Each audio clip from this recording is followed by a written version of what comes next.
Breaking news. A week after the mutiny in Russia, many unanswered questions persist.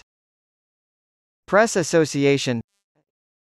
Did military and political elites in Russia aid mercenary leader Yevgeny Prigozhin in his armed rebellion that shook the country to its foundations?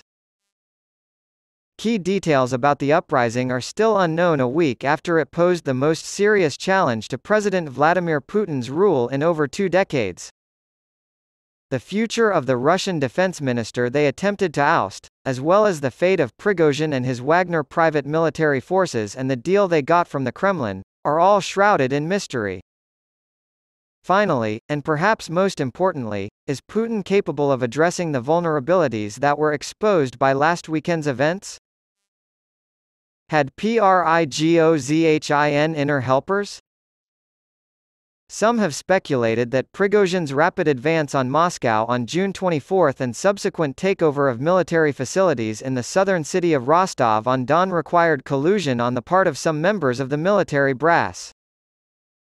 At least 7 military aircraft were shot down by his private army, killing at least 10 airmen, and they drove nearly 1,000 kilometers, about 620 miles, across Russia without encountering any serious resistance.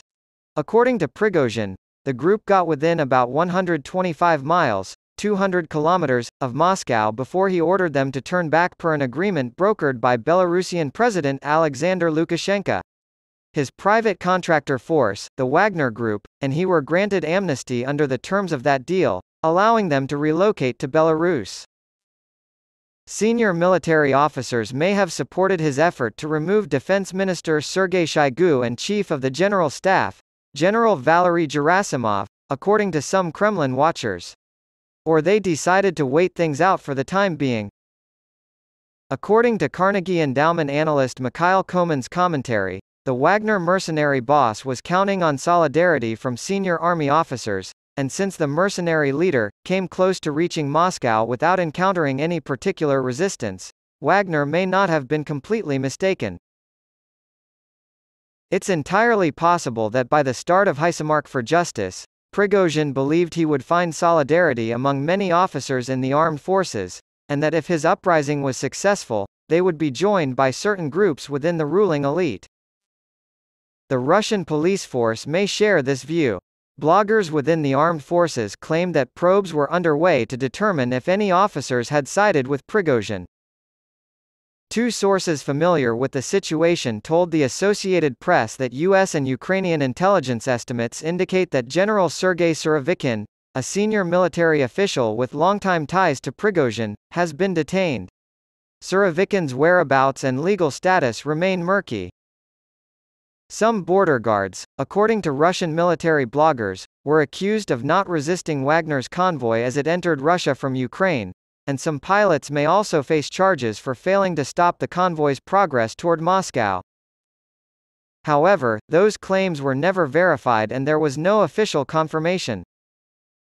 The chaotic and uncertain situation, as well as the Kremlin's apprehension about using force in populated areas, have been cited as reasons for the lack of a more forceful military response to the mutiny. Expert on Russian security affairs in London, Mark Galeotti, described the government as hierarchical and slow, with little room for individual initiative.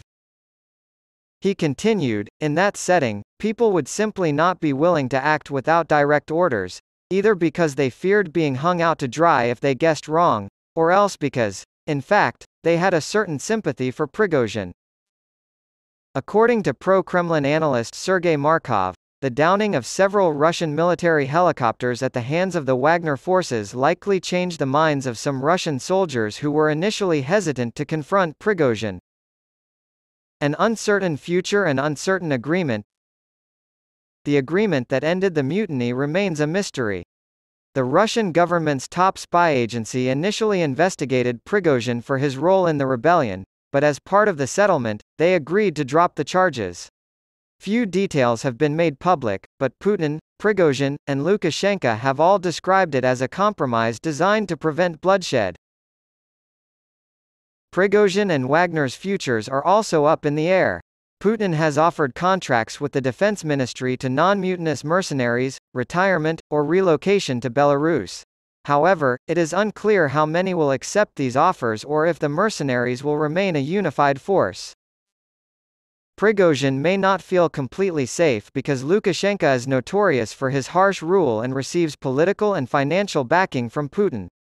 It is currently unknown where the mercenary leader is hiding out. While Kremlin spokesman Dmitry Peskov refused to confirm Lukashenko's location, the Belarusian leader himself confirmed his presence in the country. You can count on Lukashenko to keep a firm hand on Prigozhin's army. According to Center for Naval Analyses expert Michael Kaufman, I suspect how Moscow hopes this will play out is the commanders will move to Belarus and then possibly decamp for operations in Africa. Meanwhile, they'll work to retrieve Wagner's heavy equipment and figure out how to put the remaining rank and file to good use. Some people think the Kremlin won't let Prigozhin continue his previous pattern of independent foreign operations. This week, news emerged from Syria claiming that Wagner troops had been ordered to report to the primary Russian military base in the country. Putin has indicated that authorities will investigate Wagner's books for any wrongdoing, even though Russia has closed its criminal inquiry into the mutiny. That might pave the way for charges of monetary wrongdoing. Putin's bombshell admission that the government had funded the mercenary group Wagner came after he had denied any connection between the government and Wagner.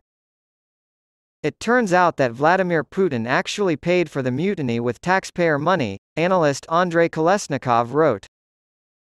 How safe is the Minister of Defense?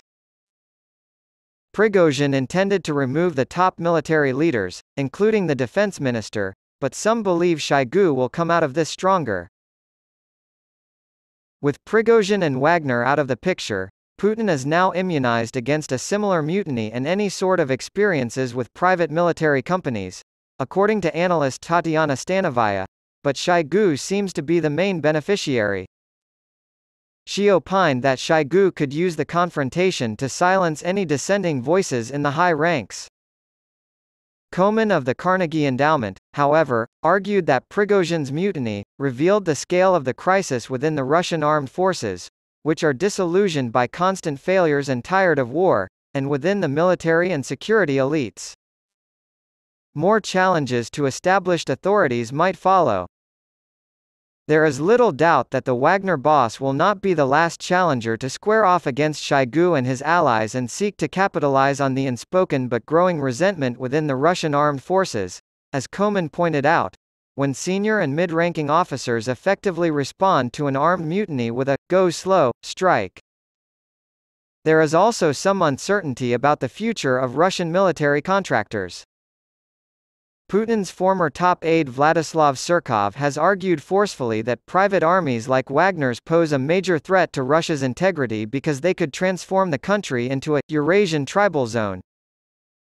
How hard will this hit Putin?